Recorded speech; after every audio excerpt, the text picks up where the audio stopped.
Money Radio, discussing the business of making and spending money.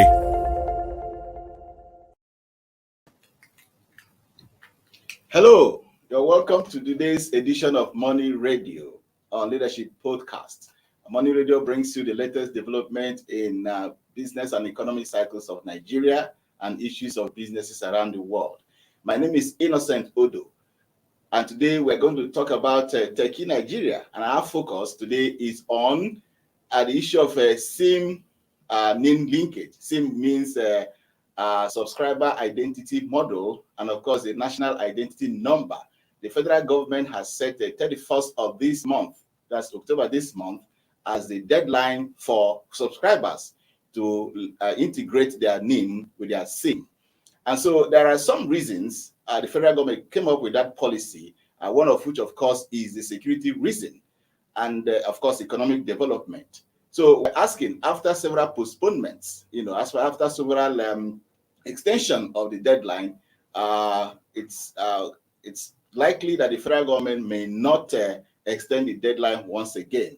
And so we're going to analyze the issues of security concerning the NIN and, of course, the SIM linkage. And I have in the studio today a very great analyst. He's an expert in ICT, Haniel Jafar. Haniel, you're welcome to the program. Thank you very much. It's been wonderful having you. Yes, thank you. So today we discuss about the NIN and SIM linkage.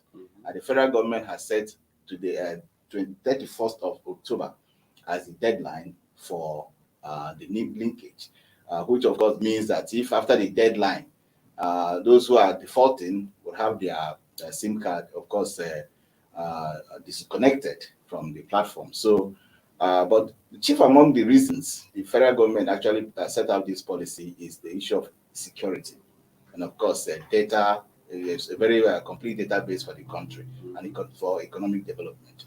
But so far, the federal government also said that about 63 million NIN has been recorded, and 180 million mobile lines, according to the Nigerian Communication Commission, has also been linked to the NIN.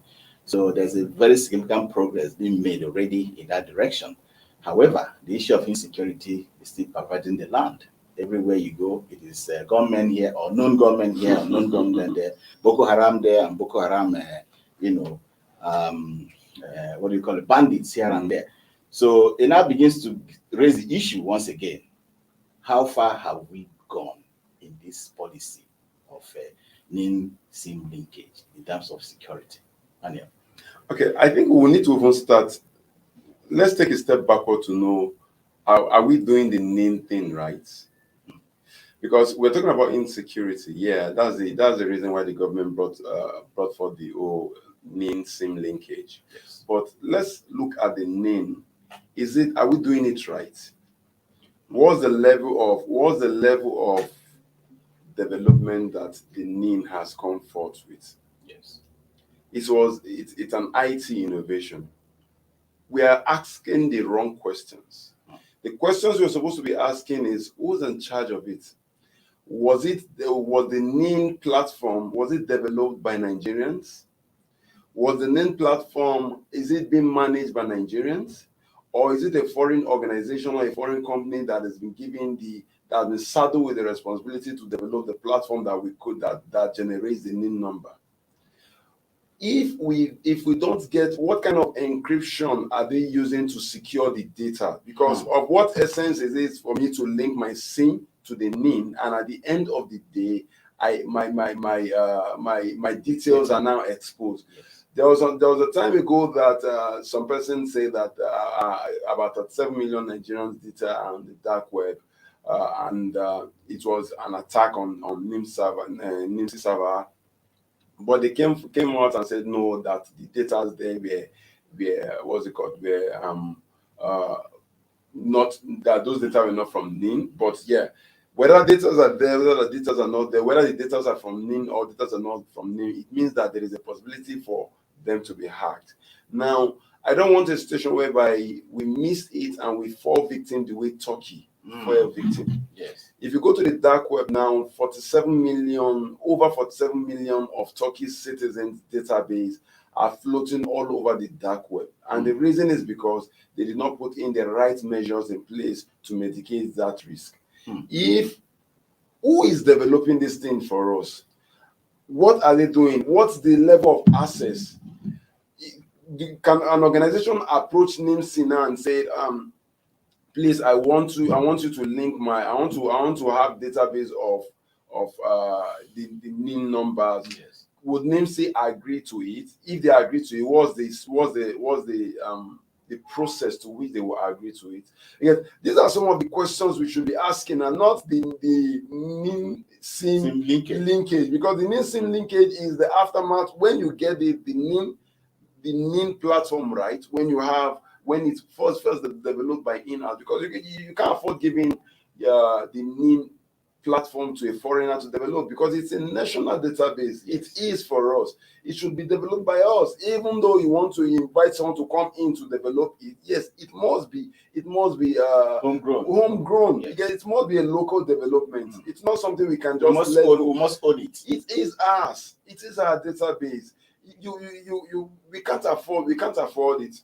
True, that's the truth of the matter. We can't afford leaving this thing in the hands of someone. I don't know, but those are the questions we should be asking, because they've not come out to tell us who's in charge. They've not come out because I know fully well that most of all these things they go on that bid process, and if they are going on that bid process, who was eventually given this tender? Who was given this tender to develop these things? We've been talking about national identification database since 2004 thereabout, because I recall that I did my first database 2004 thereabout, if I'm not mistaken. Yes. Because since then we've been talking about it. Well, we've not gotten it right. Well, now there was a time that they mentioned that you have a card, and the card would have what's it called? Will have all your bank account linked to it. You use the card to withdraw money. All those things we don't need them at that point in time. What we need is an identity. We just want to have an identity. Yes, I'm in Nigeria. It does not matter what my card can do or what my card can't do. Let me have an identity. In the US, it's the social security number. Everyone has it, so it is just the number. Nothing concerns you with the card. If you're able to provide that number, you have been identified with as a citizen of the United States. So our concern is the number. Now they've been able to grow it to 60 million, and the SIM is one. We have a SIM registration of over 180. Yes. Now, I don't know at what rate, what they want to stretch out, if they want to bring out something that is not there, because a regular Nigeria has more than one line. Yes. So if you begin to link two lines to one NIN, it means that eventually, if we're having 60 million NIN registration and 180 million NIN SIM registration, it means that approximately we've had over 120 million. If I'm to go with two to one. Yes, but some have four, some have three. So by the time we begin to look at all this now, it means that the numbers of persons that have registered most of them must have even had that their SIM link. So we are talking about those that are yet to register. We have 200 million Nigerians. Yes. Okay, now what's your strategy to capture those that are yet to be registered? Now we're talking about all the same things. Have we gone to the villages? Or are we focused on only the cities? Have we gone to the villages to know who and who has registered in the village? What's the strategy in the borderline, in the airports, the land border and the airports? What strategy are we implementing to ensure that those coming in, because we have Nigerians that have gone out of the country since the day this registration comes, and they've renewed their passport there, wherever they've renewed their passport, and they're back to Nigeria. So they come with their international passport because they renewed it, they're not here. If you're renewing it here, they will say, okay, you must bring forth your NIN registration. So Nigerians in diaspora, what's the strategy in capturing Nigerians in diaspora? Well, I think part of the challenges that you have raised is, of course, the system and the arrangements made to. For instance, you said something about very important about ownership, and there seems to be no way around it. The ideas have been outsourced to other people to handle such delicate matters of national identity. which I don't think is the way other people have done it. But in any case, we already set out the process and it's already being done. And the aim is, according to the government, to ensure that we are secured as a people, and of course, to help plan for the development of the country using the data that is available to the nation. Talk about health, talk about agriculture, talk about education, talk about human development, issues of children, population, and all that. These are very fundamental issues that I think are very necessary for us to have a data. But the process and system attached to the framework of data collection is now what you are raising as an issue. So what do we do now that you have raised some of these issues? Is there a possibility that we can go back, on what we've already done to actually correct some of these things that you have raised? There is always that option. There is always that option to go back. It's never too late. It's never too late, and it can be corrected. We focus so much on human identity, but the human identity is an entity that is linked to many other identities. We focus so much on human identity and forget the fact that we have car identity that is linked to human, because humans own cars. Yes. And we have the car registration number. And the way the car registration number is designed, it is not designed to be linked to human. It is designed to be on its own entity. We have building registration. It is not designed to be linked to the NIN. It has its own identity. Okay, these are other databases that, there was a time I mentioned, I told us that, say, what we need to do is to look at how to, there are strategies you can implement that makes this thing easier. You don't need to ban people or stop persons from using their SIM to get that number. There are different strategies you can implement that are even cost effective, but will bring forth the same results. Now, we're talking about national identity. How about the people that were born today? Have them been captured? How about those that died today? Have they been captured? It's not all about just having the identity, but it's social. But you have the identity and somebody dies and it has not been updated. Of what essence is it? Now you're working with let's work with the assumption that you have successfully captured 200 million Nigerians, and the day you clock 200 million, a good number of persons die, probably as a result of something terrible. A good number of persons die. Okay, what is the strategy to update it? That same day, a good number of persons were brought into this world by means of birth or by means of citizenship. What is the strategy to update it? Because it's of no use when you begin to now work with 200 million persons. Meanwhile, 200 million persons that you're working with, a good number of persons have reduced as a result of death, and a good number of persons have increased as added up to that 200 million as a result of birth. So now you're working with 200 million, and instead of you working with something lower or something higher, so it still doesn't buzz down. It still doesn't over well until when we get this thing right. That's the truth.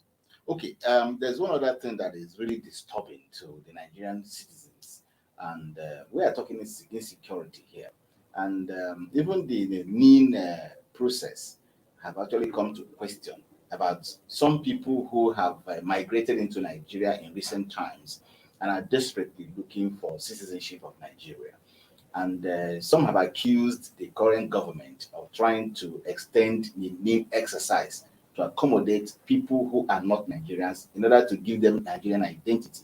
And those are the people who allegedly have been identified as those troubling Nigeria with terrorism, with banditry, and with all kinds of vices in the country. So that is another angle that is so disturbing to the Nigerian citizens. The reason we are having that is still goes on to process. If we have what's called a family database, yes, that every family has an identity. It is not a person now; it is a family. Now the family knows the numbers of persons that are within the family. If you are 5 in a family, you know that you are 5. From the family database, you generate a token that enables you to register as an individual to generate your NIN. So you can't register your NIN. You can't get a NIN if you don't belong to a family. So now you have a family, and your family has given you a token, and as a result of that token, you would now be able to register as a NIN. Now you will have a way of knowing who belongs to who and who belongs to what family. Now, with that, anyone coming from outside, definitely the person does not have a family. And if you decide to adopt the person as a family, then you have to have evidence to that effect. Yes. So it still boils down to the strategy. It still boils down to, are we getting the process right? Recently, I went to get my NIN in one of their center. I went to reprint my NIN. And on getting there, we were there. I was there as early as 7, and some of the staff even met me there when they came, and nobody spoke to us. What's going on? Nobody uttered a word to tell us what we need to do. Eventually, I met a friend there who told me that if you want to be attended to, you need to buy for indigent. So we had to contribute money. We had to contribute money to buy fuel that powers the system that they would use to give us NIN. That's very, very sad indeed, if that's the case. If you're just joining us, we've been talking about the NIN-SIM linkage, whose deadline is fast approaching on the 31st of October. And the federal government said they are using that as a platform to tackle the growing insecurity in the country and, of course, to plan for the economic development of the country. We'll take a short break. When we come back, we'll continue with the discussion. Don't go away.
Money Radio, discussing the business of making and spending money.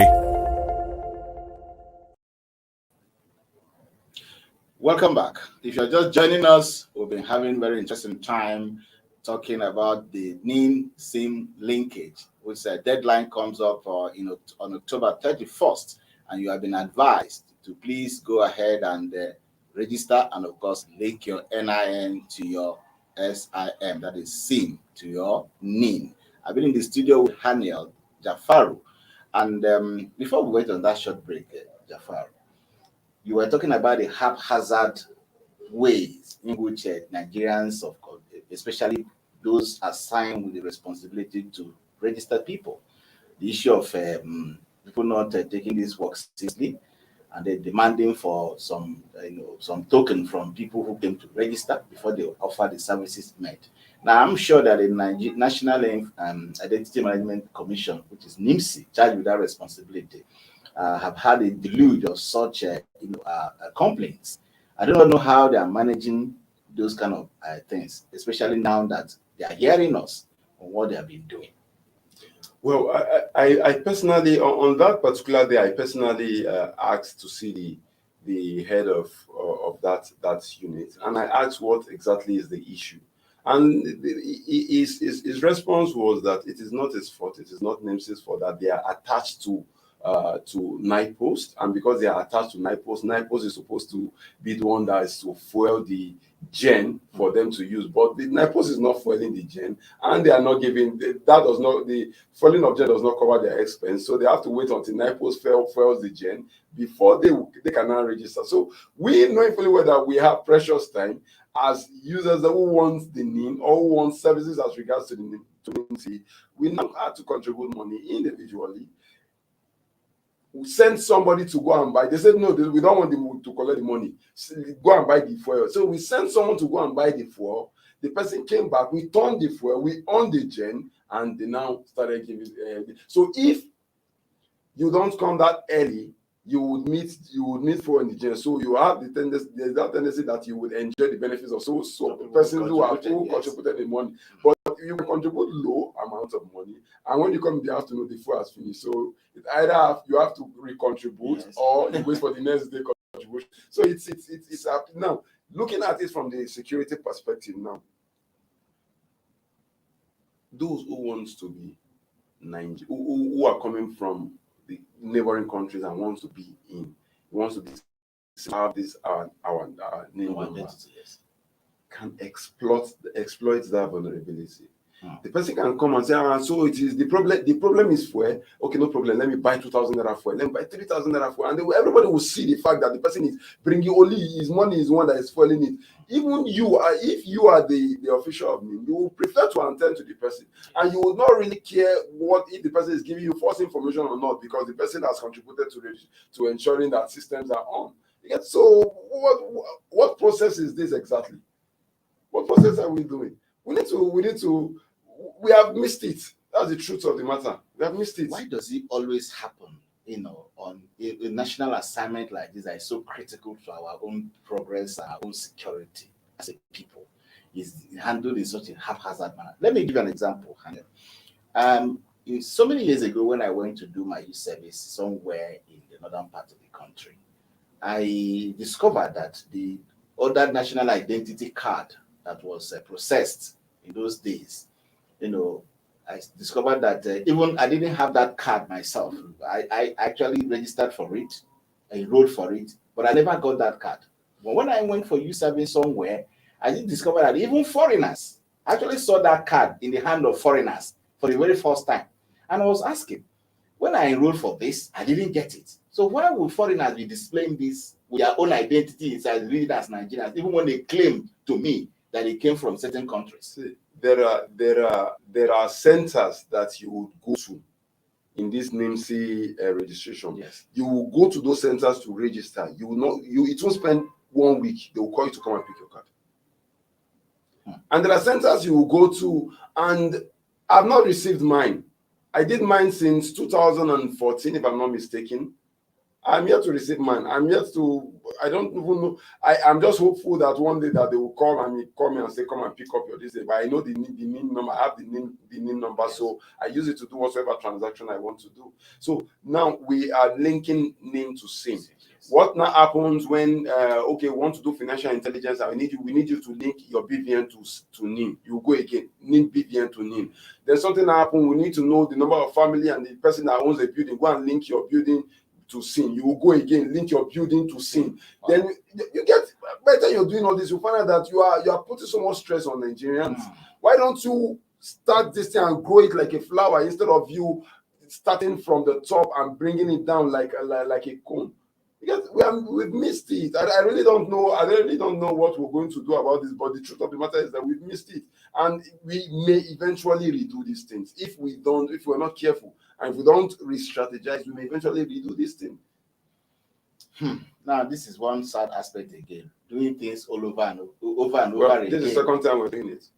So and then we are not getting it right. Even at that, we didn't learn lessons from the last one we did and the second one, and then I think that question should be for the organization. Did we learn lessons? It should be a question, not you. Are you responding to the? Why I'm saying this is that in the last one we had we spent quite a lot of money in it. Even this one, the money runs into billions of naira. It was the first time that it was approved. It was around 86 billion, which is almost equivalent to the amount that was used to run a general election. Yes. So what is it? This thing is not supposed to cost that much. It's just to generate number. We are focusing on the card instead of focusing on the number. It is the number that matters, not the card. Because with the number, you get all the details that will be in the card. It's so sad. It's so sad indeed. But I think there's always a way out. What do we do? What is the way out? We need to re-strategize. I will keep saying it. We need to re-strategize. It is not too late to re-strategize. It is never too late to re-strategize. We need to pick this thing. We need to pick it from the ground instead of picking it from the top. We've done the NIN. Now, doing the NIN, what is the most important thing that you should link to your NIN? Yes. Is it family? Is it generating all family together and bringing them under an entity? Or is it the SIM card? Because take note, there are persons now that if their parent dies, they don't throw away the SIM card. The family, somebody in the family adopts the SIM card. So, and if a crime is committed with that SIM card, the man is dead.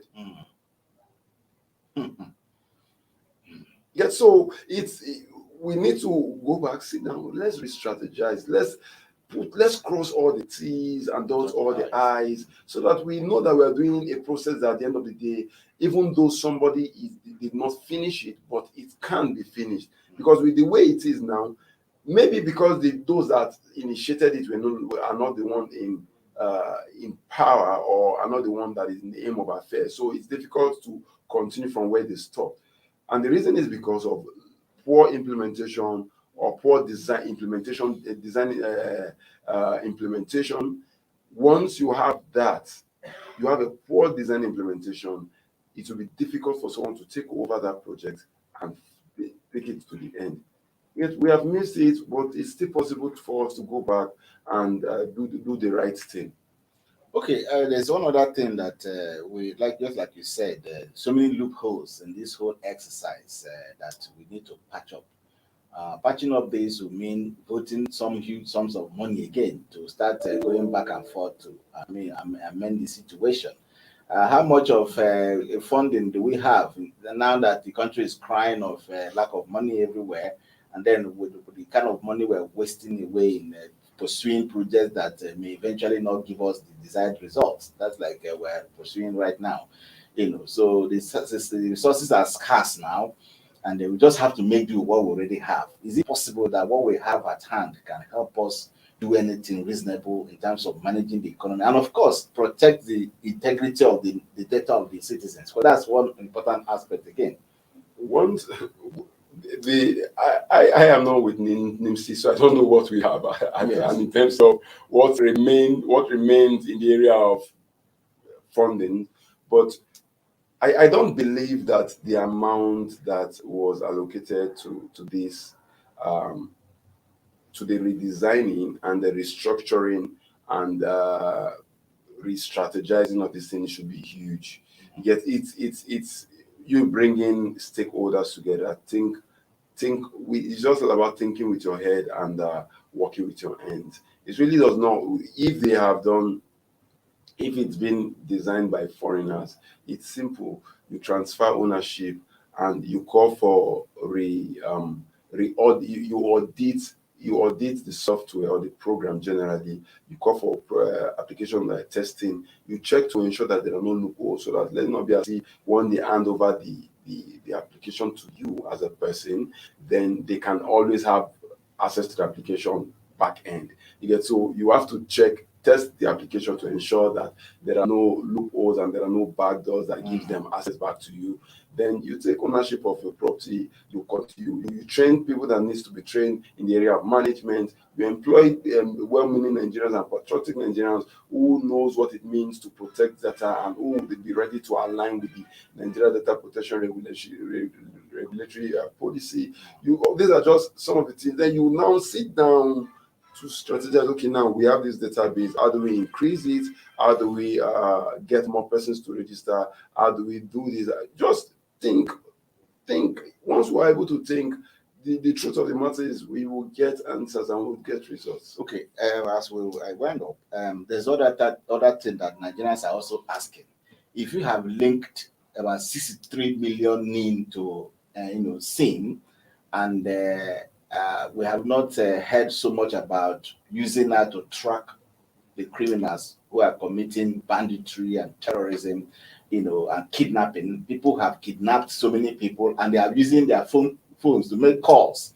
Now, if you are so interested in using it for security reasons, why have we not been able to arrest the people who are using their phone numbers to make calls and all that? The phone numbers, it just gives you access. I was at Bishop, I was at a media house yesterday, and we were talking about this Nigerian the fund allocated to NIA to run monitoring of SMS and phone calls and WhatsApp and all that. See, as long as this thing is concerned, as monitoring is concerned, you can only monitor what you control. You can only monitor what you control. If you are monitoring what you don't control, you are breaking the law. So you can monitor the SIM, but you can't monitor WhatsApp. I've sat down, I've analyzed how possible, what solution is available, and it still boils down to the fact that there are no solutions available that enables you to monitor WhatsApp. Why? WhatsApp has what's called end-to-end encryption with advanced encryption standard 256 bits, which takes you years to break, except you have somebody in-house that will break it. And when you break it without WhatsApp's permission, you are breaking the law. You get? So now, if you now say you want to align with WhatsApp for WhatsApp to give you whatsoever thing they need to give you, WhatsApp would not, because as it stands, as I mentioned yesterday, WhatsApp has taken the Indian government to court. The Indian government is asking WhatsApp to release certain information that breaks privacy, that breaks their users' privacy. Yet, so WhatsApp now took the Indian government to court. So because of that, I think WhatsApp would not want to align again with the Nigerian government for that same purpose, because that's what the Nigerian government eventually will want WhatsApp to do. Yet, so the reason why we've not seen cases of them using this SIM to track criminals is because the criminals are also getting better. They know fully well that the SIM can be the SIM is generally, even though they own it, but it's in control of the Nigerian government. So they only use the SIM as an access point to get internet, and they use different technologies to encrypt their communication in such a way that you can monitor it. If you're calling on WhatsApp, you can capture the traffic, but the truth of but when you capture the traffic, you won't be able to understand the content of the traffic. Yes, so it is encrypted. They use platforms, they use applications that add end-to-end encryption. Some of them use VoIP. They only use the SIM to get connected. You get to the internet, because the SIM provides both voice and data. So, but once they are connected, there are technologies that encrypt their communication, so they can use that to carry out whatsoever they want to carry out. So, which now defeats the purpose of monitoring. Yes. Yes, so that's generally that, and that's what I think that they've not been able to. But let's keep our fingers crossed and see how successful the NIA would be in the area of monitoring. All right, let's keep our fingers crossed to see how NIA and NIN-SIM, NCC, and the rest of them who are charged with the responsibility of protecting us by also protecting the integrity of our data would go in the long run. We hope that the Nigerian authorities are listening, and they have found one or two things very useful in this discussion, with which they can, use to boost their policy initiatives and implementation. And it's on that note that we come to the end of today's edition of Money Radio on Leadership Podcast. I've been in the studio with Hanil Jafar and ICT. Jafar, thank you so much for joining us once again. It's always a pleasure. Now we say goodbye. We promise to bring you a fresh edition when next will come. Have a wonderful day. Thank you for watching. For sponsorship, advert placements, please contact 080-3688-6158. Thank you for watching. For sponsorship, advert placements, please contact 080-3688-6158.